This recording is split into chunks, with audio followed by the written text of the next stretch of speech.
Our next guest is somebody I've been reading for, as long as I can remember reading about tech. Benedict Evans. He's an independent analyst who writes about the complicated world of tech. His essays and newsletter will keep you up to date on subjects ranging from the inner workings of the companies we all know, e-commerce, software, and the policies and innovations that are shaping the online world. You can find his work on his website at ben-evans.com. That'll all be in the show notes, by the way. And you can follow him on Twitter at Benedict Evans. Benedict, thank you for joining us. I know it's late in London, so we really appreciate that you're staying up late, although it seems very bright behind you, so I guess spring is here. It's 4:30, so I'm quite sure who that counts. That's right.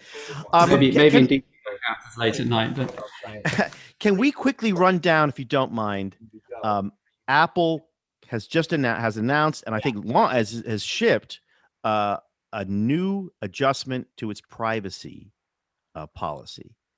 You have to opt in if you're an Apple user to allow apps to allow some apps to follow your behavior across other applications.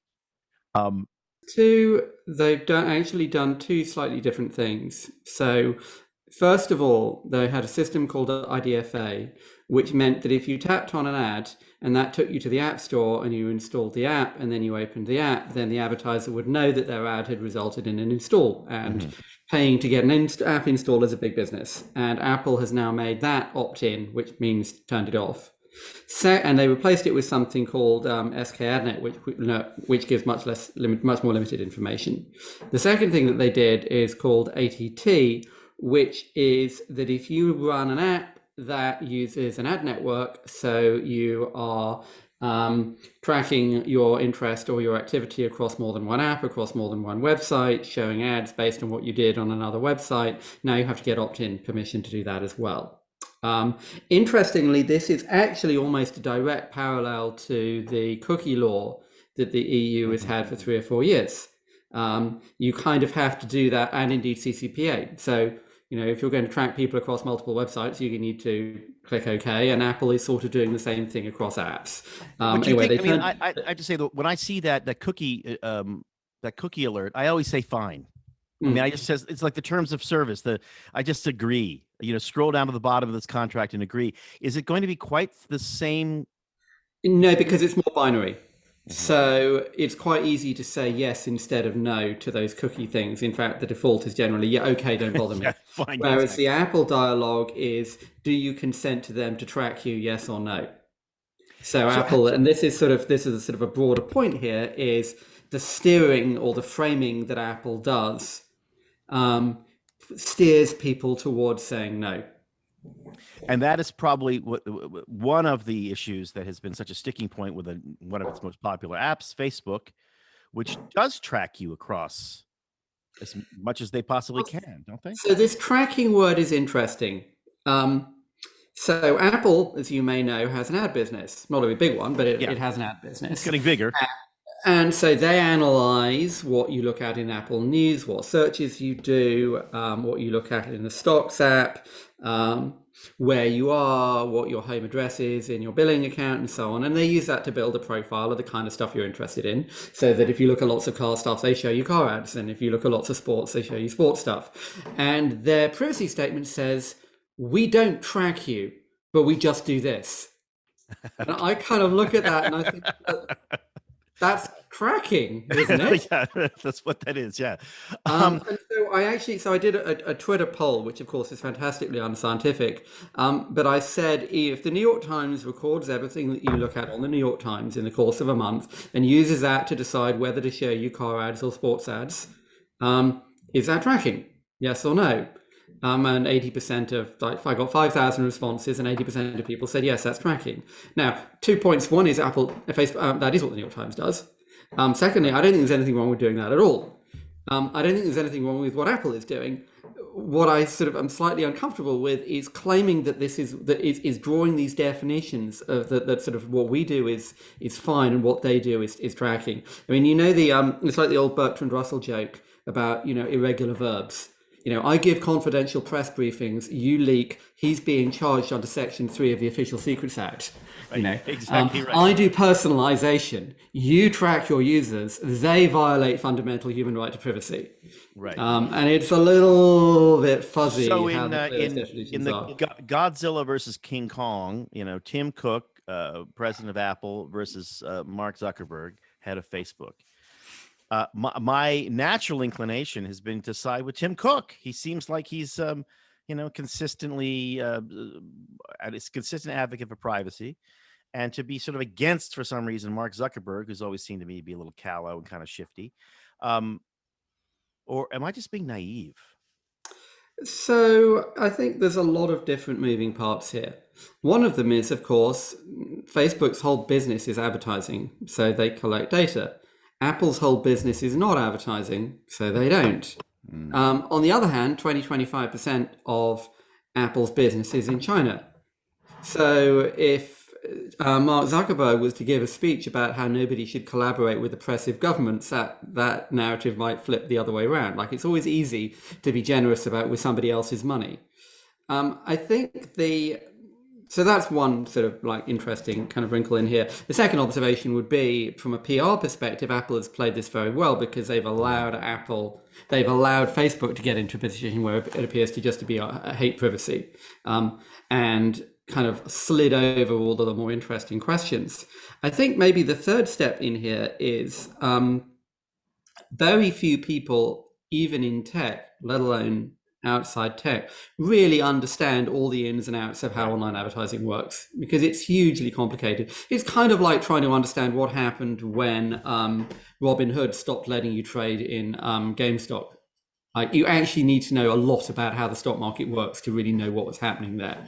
And it's kind of the same here. Like, there's a lot of different moving parts in advertising. And the other half of that is, this word privacy sounds very simple until you ask, well, what exactly, like, draw me the flow chart that would explain why it's wrong for me as a small publisher to hire someone else to do ad targeting, but okay for a big publisher to do exactly the same ad targeting with traffic that's on my site.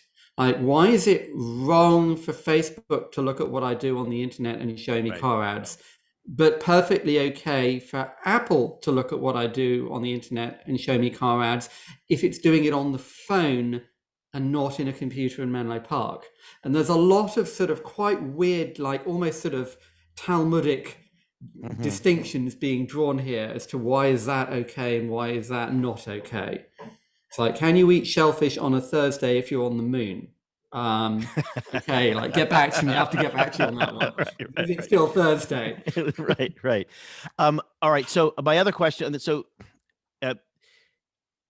if Apple now has an advertising business, which they do, and Facebook is claiming that actually, what we're doing is tailoring content to you, and we know you better, we can give you better content.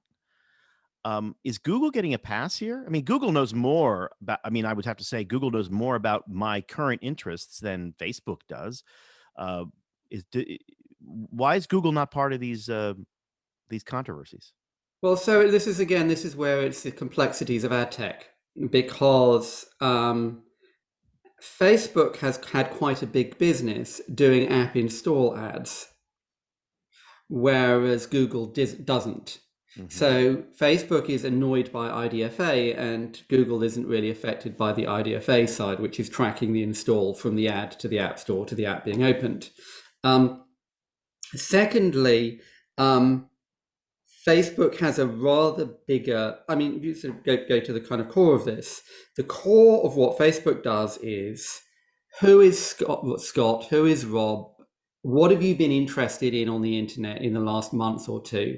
Right. Let's show you some ads on that in your Instagram feed and your Facebook feed. Whereas the core of Google is, you just searched for a hotel, therefore I'll show you a hotel there. Now, it's not nearly as simple as that, because Facebook has a lot of information around what you do on Facebook, and Google has a lot of information around what you do elsewhere. But the core, that's kind of the core of it. It's who is analyzing what kinds of data here. So I know everybody else wants to jump in. I just have one last one. just about the business. It seems to me, and I'm just looking at myself as an example, which is always a mistake. But I mean, I don't really use Facebook at all, but I use Instagram. Um, but the people I know who use Facebook and Instagram and Twitter and all sort of apps like that, they don't seem at all concerned with privacy. Privacy seems to be number 27 or 30 on the list of actual priorities. Now, maybe when they're asked questions, they'll say, oh, I'm really concerned about privacy, the way people are concerned about eating right. But when you actually look at what they do, they don't eat right and they don't care about their privacy. They're giving it away for free all the time, and they seem to be okay with it. Should so two questions. Am I right? Should they be worried? This just So, seemed like a business move that is a distinction that maybe nobody cares about. so again, 3 or 4 different observations. One of them is that if you want to build a pair of glasses that you wear all the time, or a watch, or a home speaker, then be having a very strong signal that you're pro-privacy, or run a credit card, having a strong signal that you're pro-privacy is an important strategic advantage. As a kind of, not necessarily for the privacy for itself, but for sort of other products that you might be selling. A second thing is that I've always thought that the privacy argument is sort of a false consciousness argument. It's like you are oppressed and you don't realize it, but one day you will wake up and realize it, and everyone will wake up and realize that advertising is, maybe all advertising is evil, but certainly targeted advertising or tracking of what you do on the internet is evil. And historically, there's been a relatively small number of people, sort of 10 or 15% of people, who do seem to care about this quite a lot. And most people don't seem to care. And there's or care very much. And there's a lot of argument about, well, is it that people don't really know how it works, or that they, and of course, obviously people generally don't really know the details of how it works. Will there be some event that will make people wake up, which of course, as Popper said, is sort of an unfalsifiable prediction. Because, it's like the history of the Marxists can always say, well, the revolution will happen next year, almost. Exactly right. Stay tuned. Yeah. Is it that, as I said earlier, this concept of privacy is very sort of fuzzy? And it comes down to a lot to how you describe it and how you think about what's actually happening here. I mean, the phrase that was going around a couple of years ago was Facebook sells your data. And that was an attempt at making something more tangible and specific than privacy. The problem was Facebook doesn't sell your data, so it just wasn't true. It wasn't true in any sense. The whole point is your data isn't supposed to leave Facebook. Right? Sometimes it does, but it's not supposed to. So that wasn't actually like an accurate framing. But trying to get, if there was some framing or some event, and of course the Cambridge Analytica thing, a lot of people thought that would be the event, but it turned out not really to be. If there was something that either shifted people's perception or made people think differently about what this is, that would be significant. So far, that hasn't really happened. And as you said, this has tended to be driven on the one hand by very abstract notions of privacy, and on the other hand from companies and government, some of which companies, of course, have their own motivation, Right. As opposed to like an absolutely fundamental consumer pull. Benedict, James Lileks here in Minneapolis. Pardon my barking dog. There apparently is somebody knocking at the door. But, every time I open up my Safari web browser, it informs me that Safari has prevented 227 sites from tracking me, which is extraordinary. You just get the sense that you're living in this panopticon where everything that you do is being watched. So I'm glad that Safari is keeping track of me. But to get away from the whole cookies, the whole privacy thing, there's another sort of Talmudic issue, to use your term, that Apple is facing right now, which is fascinating. This lawsuit, which seems to go to the heart of the entire digital world, that says Apple's being sued because the button on their site says you can buy this movie, you can buy this television show, when actually you can't, and it can be revoked almost at any time if there's some change in the terms of services. How do you feel about that lawsuit as to the whole idea that you buy something, but you don't actually own it? It's like an NFT in a sense. It's a thing out there in the cloud that can be revoked the moment that your tech overlords decide you ought not to have it anymore. I have to say I haven't seen that lawsuit at all. I mean, there's an issue that comes up very occasionally that, a book gets pulled from the Kindle store, and so Amazon remotely deletes it from everybody's Kindle. Hasn't tended to happen very much, to be honest. I mean, the interesting thing in content, movies and music in the last maybe really decade is that we've shifted almost completely away from an ownership model, and we've moved to a rental model. So you pay Spotify or Apple Music or Netflix your $10 a month, and then you have everything. And interestingly, that actually shifted the balance of power away from tech towards Hollywood, because now buying a movie or buying music isn't a point of leverage that means I have to keep my iPhone, because I can move to an Android. And even if I cancel my Spotify account, I can sign up to Google Music or Apple Music or something. So content actually became that sort of content ownership question has actually receded quite a lot in the tech industry. Even though, yes, there's this vast library to which you can subscribe. And you say that it doesn't happen very often that Apple doesn't pull something off the Kindle, but they do from time. I mean, we have an example here in the States now of a biography of Philip Roth that was written by somebody who's faced all sorts of charges of unseemly behavior. So they're pulping the book. And if they're going to pulp the book because of the morals of the author, which have nothing to do with the book, then they're probably at some point going to start pulping the digital copies as well.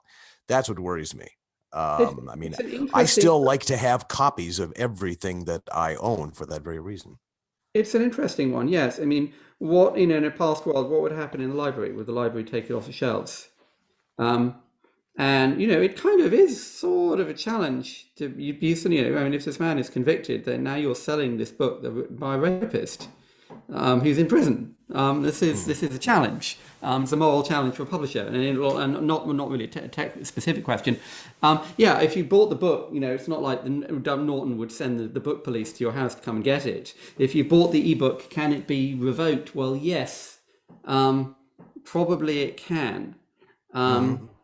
It's an interesting case. It's kind of it's one of those little edge cases that comes up every now and then. Like, how exactly does this work? Should Amazon continue to provide it? If you bought minecamp, then they decide, actually, we probably shouldn't have sold you that. What happens? Do they delete it and refund your money? It works like it happened in 1984, down the memory hole, which is the precedent that we have in an age of cancel culture. It makes you worry. Peter, I'm rambling on. James, you get very high points for stumping the rabbi. You raised a Talmudic question that Benedict needs to think about pretty clearly. Welcome to Stump the Rabbi. Yes. Benedict, the journalism question. Tech has destroyed the old journalism model, which relied heavily on advertising of a kind that now takes place entirely at Google and Facebook. So we have in this country a couple of national newspapers. The New York Times and the Wall Street Journal seem to be able to make a go of it on online subscriptions. And then we have a few newspapers that are the playthings of billionaires, including the Washington Post. And that's an entirely new problem. What's that? And that's an entirely new problem. And then we have local journalism, which is just collapsed nearly everywhere. All right. You're a journalist. Is a new model emerging? Do you champ your teeth and say, wait a moment, this is just bad for democracy. We've got journalism is under permanent pressure from tech. Or do you say, no, various forms of tech, Substack and so forth, are permitting the emergence of a new model. It'll take care of itself. Investigative journalism, commentary from all points of view, all of this will reemerge. So I think we've been having this conversation. Actually, I published something this morning about Apple's App Store, and I said we've been having this argument for a decade and nothing's changed except the numbers got worse. And I think for newspapers, you could say that for 15 years, it may be 20 years. The core of this is, as I think we all know, that newspapers were an oligopoly of local distribution, local printing, and advertising. And the internet removed a huge portion of their attention. People do not read newspapers as much as they used to. You only read 5 stories, you don't read 50 pages. And in parallel, the internet made it easy to create much better advertising models for most of those advertisers. In fact, a lot of those advertisers don't advertise at all. Like, if you want to buy a car now, it's not that they're advertising on Google, it's that dealership isn't advertising. And that money is going to their website with their database of everything that they sell, for example. And so an awful lot of that money just left advertising entirely. or went to something else that was 100th of the price and vastly more efficient. And in fact, that all happened like 5 years before Google and Facebook even existed. Now, you can go back one level further. I did sort of if I say it myself, a really fascinating set of numbers, pulled together a really fascinating set of numbers here on the US newspaper business, which is that US newspaper circulation has been falling since the 90s. Per capita circulation has been falling since the 50s. Really?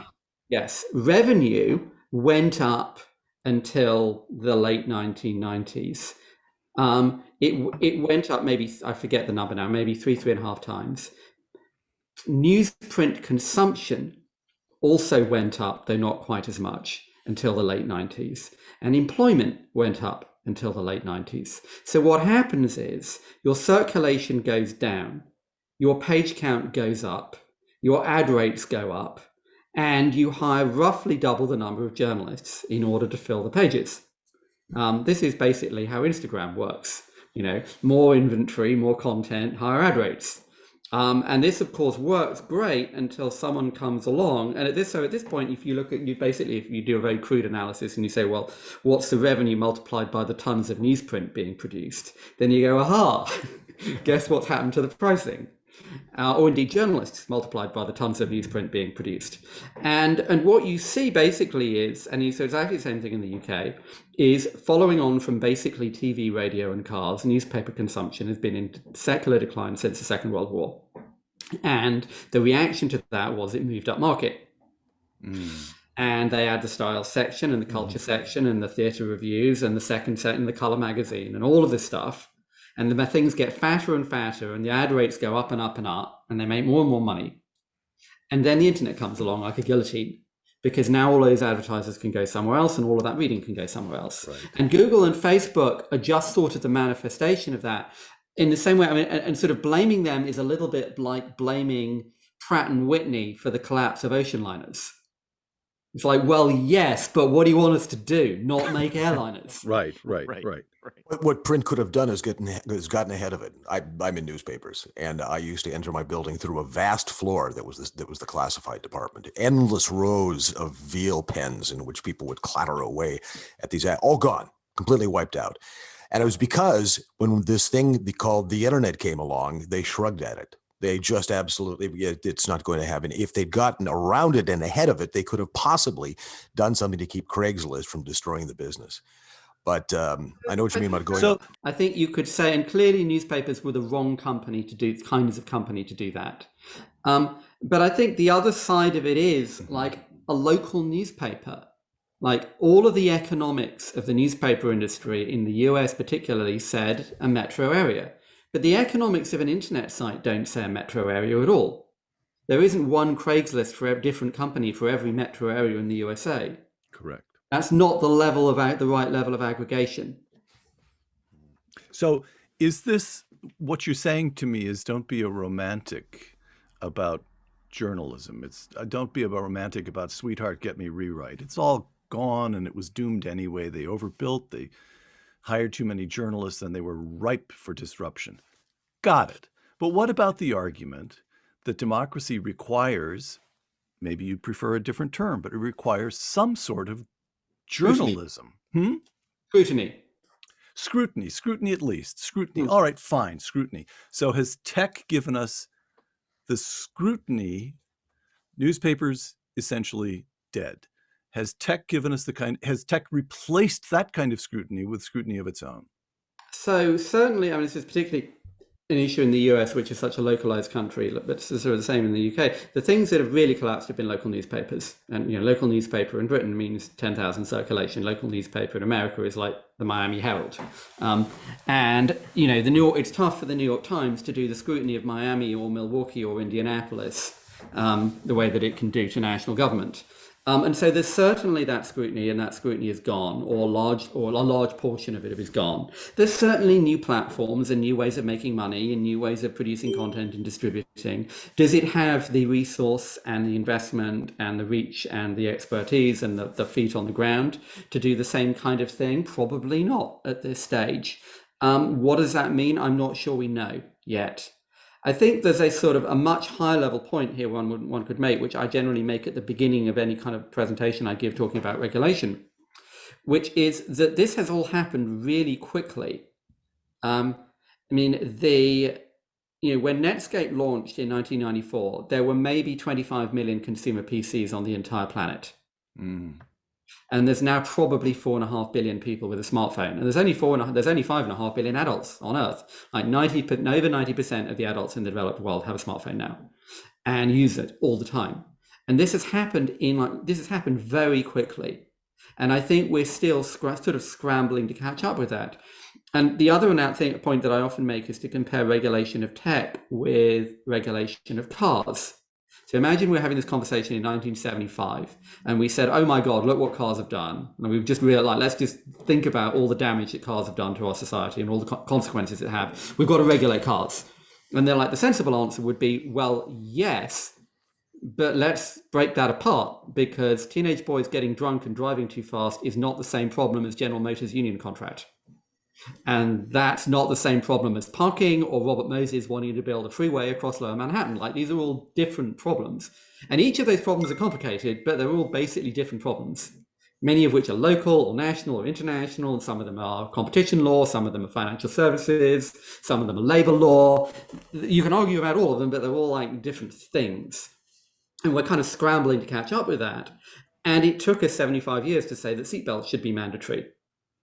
Whereas in tech, like, we're having to do all of that, work all of that out, work out what these things are when we didn't grow up with them the way we grew up with cars in like 50 different areas, which gets you to, all the conversations we're having in antitrust and regulation around tech. We're kind of trying to do all of it like right now.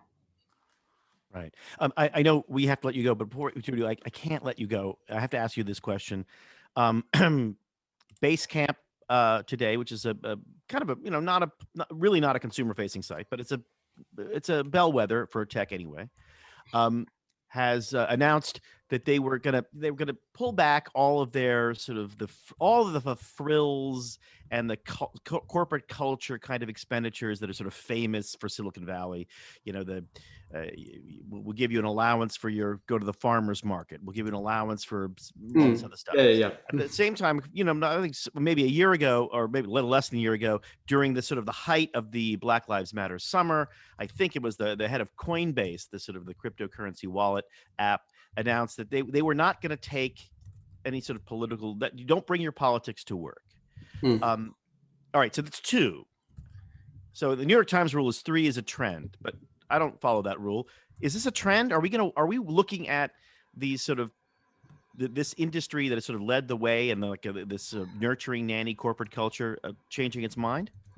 So specific and general things here. So there's a sort of specific backstory apparently from Basecamp that they'd had an internal list of people who have funny names, and most of those funny names tended to be like people from Vietnam, say, who have names that sound funny if you've never met anyone from Vietnam. Right. And this is kind of, it started out as a joke and it kind of became not a joke, and people were unhappy about this and said, what are we going to do about it? And that was the trigger for this event. I don't know what that was. As an English person, when I'm reading about an American called Randy Bull, I start laughing, but maybe he doesn't think it's funny. I'm triggered. I did speak. Randy means horny. Yeah. So I did actually see a name for a guy called Randy Bull, and oh, great. I think that, so there's a second point, which is as a backstory of the Basecamp founders sort of promoting their company by causing controversy. So that's another little bit of backstory there. I think so I was like kind of 2 general points. One of them is my impression, and I should be clear that I used to work for Andreessen Horowitz, which invested in Coinbase, and I know some people who work there, although I haven't. Congratulations, by the way. Unfortunately, I joined before they invested, so I didn't make any money from that. I got 1 Coinbase share. It's like, well, okay. Yeah, right. Not like a Berkshire Hathaway share. So I think there's a specific and a general point here. The specific point here is you had 20-somethings on Slack spending all day shouting at each other about politics. And I think that's actually what Coinbase were getting at. And I think that's also kind of what maybe the Basecamp guys may be getting at, which is we understand, and there's different ways of saying this and communicating it, but there is a sort of, look, we get you care about this, we get this is important, but we can't have people spending 3 hours screaming at each other on Slack. Like we've kind of actually got to like get our work done. And there's a lot of different ways of expressing that and talking about that. And obviously, as a middle-class white person, it's easier to be relaxed about saying, let's not talk about politics, than if you are somebody who looks just like you has just been shot by a policeman. Like, you're probably going to want to talk about it. But I think that was the kind of the core of what both of those companies were sort of trying to get at. Maybe the wrong way, maybe they did it clumsily, maybe they shouldn't have done it, but that's kind of the issue. It's not don't talk about politics, it's don't scream at your colleagues all day on Slack. Well, basically. okay, that's a good question. And I know James wants to get in here before we go. One of my oldest and dearest friends was a CEO of a huge tech company, big media company. And he told me recently, I sort of asked him, over a drink, I said, so what percentage of your day was spent as the CEO of a company on HR issues? And he didn't even think it. 70%. I said 70%. That seems like a business problem. You're a leader, so you're leading people. So all of your issues are people issues, in a sense.